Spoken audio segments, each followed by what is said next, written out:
안녕하세요. 잡시광입니다. 중국에는 참 다양한 종류의 가짜들이 존재합니다. 가짜 음식, 가짜 계란 등 다양한 가짜들이 있지만 최근 들어 중국에서 나타나는 가짜들의 스케일이 확연히 달라진 모습입니다. 오늘은 충격적인 스케일을 자랑하며 새롭게 등장한 중국의 가짜들에 대해 정리해보았습니다. 먼저 가짜 만리장성에 대한 소식입니다. 중국의 한 민간업체가 4km가 넘는 성벽을 만리장성과 똑같이 지었습니다. 가짜 만리장성을 지어서 심지어 관광객까지 받고 있다고 합니다. 이를 하늘에서 내려다본 모습은 만리장성으로 착각할 정도입니다. 산등성이를 굽이쳐 세워진 장벽 봉수대의 모양의 내부 구조까지 베이징에 있는 8달령 장성과 판박이입니다. 이른바 짝퉁 장성은 중국 동남부 장시성 난창시의 한 생태공원에 세워졌는데요. 폭 6m, 길이 4.8km에 달하는 이 성벽은 2013년부터 6년여간 공사 끝에 완성됐습니다. 투입된 비용은 170억 원에 달합니다. 2010년 산불이 났고 처음에는 방화벽을 만들려고 하다가 장성을 세우게 됐다고 하는데요. 당시 어떻게 지을 것인가 고민했는데 베이징 만리장성에서 영감을 받았다고 합니다. 말이 좋아 영감이지 그대로 갖다 베낀 것 같은데요. 자국의 문화재까지 가짜로 만들어 돈 벌 궁리를 하고 있는 것으로 보입니다. 다음은 감기약으로 만들어내는 가짜 술입니다. 지난달 중국 저장성에서 마오타이를 비롯한 중국의 명주를 가짜로 만들어 팔던 일당이 경찰에 잡혔습니다. 사건의 발단은 이렇습니다.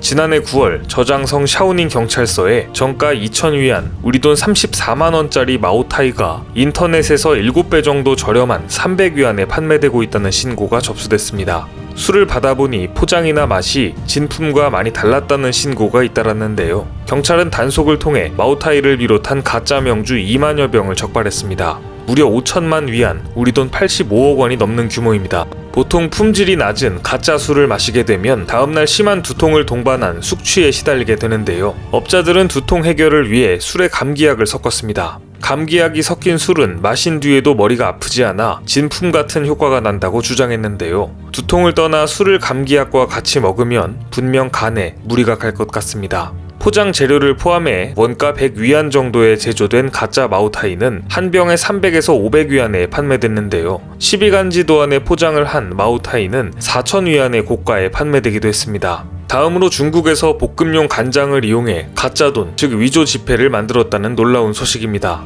중국 신화망에 따르면 지난달 31일 광둥성 둥관시 다링산에서 위조 지폐범이 붙잡혔습니다. 범인을 검거한 경찰은 위조 지폐 제조시설에서 20위안, 우리 돈으로 3,300원짜리 지폐가 가득 찬 것을 발견했습니다. 경찰에 따르면 범인은 위조 지폐를 진짜처럼 보이게 하려고 간장 등 화학약품을 사용했고 오래된 지폐처럼 보이게 했습니다. 범행의 이유는 아르바이트 대금이 늦게 들어왔다는 것이었는데요. 돈이 늦게 들어오자 간장으로 만들어버리는 대륙의 기술력과 창의력에 감탄이 절로 나옵니다. 그런데 중국의 위조 지폐는 실물 화폐를 넘어 디지털 화폐 시장까지 진출했습니다. 차이신에 따르면 무창춘 인민은행 디지털 화폐 연구소 소장은 지난달 상하이에서 열린 포럼에서 시장에 가짜 디지털 위안화, 전자지갑이 출현했다며 지폐 시대와 마찬가지로 여전히 위조 방지 문제에 직면했다고 밝혔습니다. 디지털 위안화 도입 업무를 책임지는 인민은행 당국자가 공개석상에서 디지털 화폐 위패 유통 가능성을 우려한 것은 이례적입니다. 인민은행은 연초부터 중국 여러 지역에서 디지털 위안화로 부르는 디지털 화폐의 유통을 시험하고 있습니다. 그런데 아직 제도가 도입되지 않은 시점인 시험 테스트에서 가짜 전자지갑이 발견된 것입니다. 국가에서 주도하는 디지털 화폐에서 가짜 전자화폐가 만들어졌다는 것은 화폐의 신뢰성은 물론이고 나아가 중국이라는 국가의 금융 시스템 전반에 치명적인 문제를 노출한 셈입니다. 그렇지만 중국의 가짜 시리즈의 정점을 찍는 것은 가짜 감염병 종식입니다. 중국은 지난 9월 감염병 사태의 종식을 선언했습니다. 후베이성 우한에서 첫 감염 환자가 발생한 지 9개월여 만에 일어난 일입니다. 9월 초 시진핑 중국 국가주석은 인민대회당에서 전국 방역 표창대회를 열고 방역 공로자들에게 훈장을 수여했습니다. 시 주석은 이 자리에서 중국이 감염병 전쟁에서 성과를 거두었다고 자평했습니다. 실제로 시 주석은 중국은 거대한 노력을 쏟아부어 감염병 전쟁에서 중대하고 전략적인 성과를 거뒀다고 말했습니다. 이날 진행된 표창대회에서 중국의 방역 업무를 총괄한 중난산 공정원 원사는 최고 영예인 공화국 훈장을 받기도 했습니다.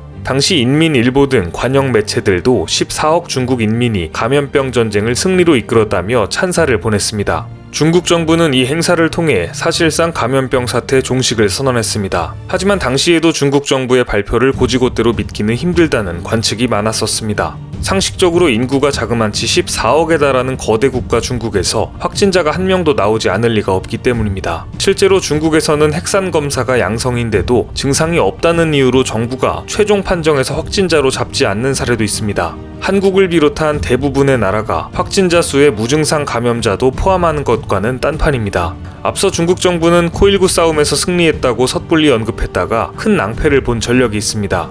중국은 올해 1월 우한을 중심으로 환자가 쏟아져 나오자 총력 대응에 나섰고 76일 만에 우한 봉쇄를 풀었습니다. 여기에 고무된 중국 정부는 5월 말 베이징에서 양회를 개최한 데 이어 6월에는 백서를 내고 성과를 자화자찬했지만 며칠 뒤 수도 베이징에서 집단 감염이 터지고 말았습니다. 세계적 팬데믹 속에 미국, 인도, 브라질 등 확진자가 수백만 명에 달하는 가운데 중국의 누적 확진자가 8만여 명, 사망자는 4,600여 명에 불과하다는 발표에 의구심이 끊이지 않는 것이 이상할 것이 없습니다.